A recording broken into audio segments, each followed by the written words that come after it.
PM ശ്രീയിലെ പിന്മാറ്റത്തെ തുടർന്ന് കേന്ദ്ര fund നിലച്ചതിന് പിന്നാലെ ഡയറ്റിൽ ശമ്പള പ്രതിസന്ധി എന്ന് വാർത്ത. ധനകാര്യ വകുപ്പ് ഫയൽ മടക്കി.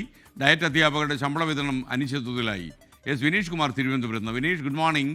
എന്താ ശമ്പളം കിട്ടത്തില്ലേ അവർക്ക്? Very good morning. കഴിഞ്ഞ ഏപ്രിൽ മുതൽ, അതായത് 2025 ഏപ്രിൽ മുതൽ തന്നെ ഈ ശമ്പള പ്രതിസന്ധി ഉണ്ടായിരുന്നു. എന്നാൽ ഇപ്പോൾ അത് കുറച്ചും കൂടി രൂക്ഷമായിരിക്കുന്നു എന്ന് തന്നെ പറയേണ്ടിയിരിക്കുന്നു. കാരണം കഴിഞ്ഞ ഡിസംബറിലെ ശമ്പളം ഡയറ്റിലെ അധ്യാപകർക്ക് ലഭിച്ചത് ജനുവരി 28-നാണ്. ജനുവരിയിലെ ശമ്പളം ഈ സമയം വരെ ഇവർക്ക് ലഭിച്ചില്ല. ഇതുമായി ബന്ധപ്പെട്ടുകൊണ്ട് വിദ്യാഭ്യാസ വകുപ്പിന് കൊടുക്കാനുള്ള, അല്ലെങ്കിൽ ധനകാര്യ വകുപ്പ് അതിൻ്റെ ഫയൽ മടക്കി എന്നുള്ളതാണ് ഇപ്പോൾ ലഭിക്കുന്ന ഏറ്റവും പുതിയ വിവരം. എന്തായാലും ഈ ശമ്പള പ്രതിസന്ധി വരും ദിവസങ്ങളിലും വർദ്ധിക്കും, അല്ലെങ്കിൽ വരും മാസങ്ങളിലും ഈ ഒരു പ്രശ്നം ഉണ്ടാവും എന്നുള്ളതിലേക്കാണ് കാര്യങ്ങൾ പോകുന്നത്. സാധാരണ നിലയിൽ ഈ അധ്യാപകർക്ക്, സർവീസിലുള്ള അധ്യാപകർക്ക് പരിശീലനം നൽകുന്നതിനുള്ള സംവിധാനമാണ് ഡയറ്റ്.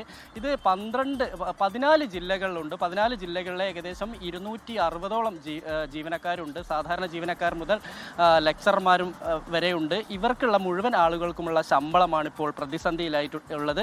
കേന്ദ്ര സർക്കാർ 60%, സംസ്ഥാന സർക്കാർ 40%മാണ് ഡയറ്റിന് വേണ്ടി ഫണ്ട് നീക്കിയിരിപ്പ് നടത്തുന്നത്. എന്നാൽ PM ശ്രീയുമായി ബന്ധപ്പെട്ടുകൊണ്ടുള്ള വിവാദമുണ്ടായതിന് പിന്നാലെയാണ് വലിയ തോതിൽ തന്നെ കേന്ദ്രം ഫണ്ട് വെട്ടിക്കുറയ്ക്കുന്നതിൽ, ഫണ്ട് നൽകാത്ത ഒരു അവസ്ഥയിലേക്ക് കാര്യങ്ങൾ പോകുന്നത്. ഏപ്രിൽ കഴിഞ്ഞ 2025 ഏപ്രിൽ മുതൽ തന്നെ PM ശ്രീയുമായി ബന്ധപ്പെട്ടുകൊണ്ടുള്ള വിഷയങ്ങൾ ഉണ്ടായിരുന്നു. അതിനുശേഷമാണ് ഇപ്പോൾ ഇത്തരത്തിൽ ഫണ്ട് വെട്ടിക്കുറയ്ക്കുകയും വിനീഷ് കുമാർ. ലോകത്തെവിടെയായാലും ഏത് സമയത്തും 24 വാർത്തകളും ഓഗ്മെന്റഡ് റിയാലിറ്റി പാക്കേജുകളും എക്സ്പ്ലെയിനറുകളും വിശദമായി കാണാൻ ഞങ്ങളുടെ YouTube ചാനൽ നിങ്ങൾക്ക് സബ്സ്ക്രൈബ് ചെയ്യാം.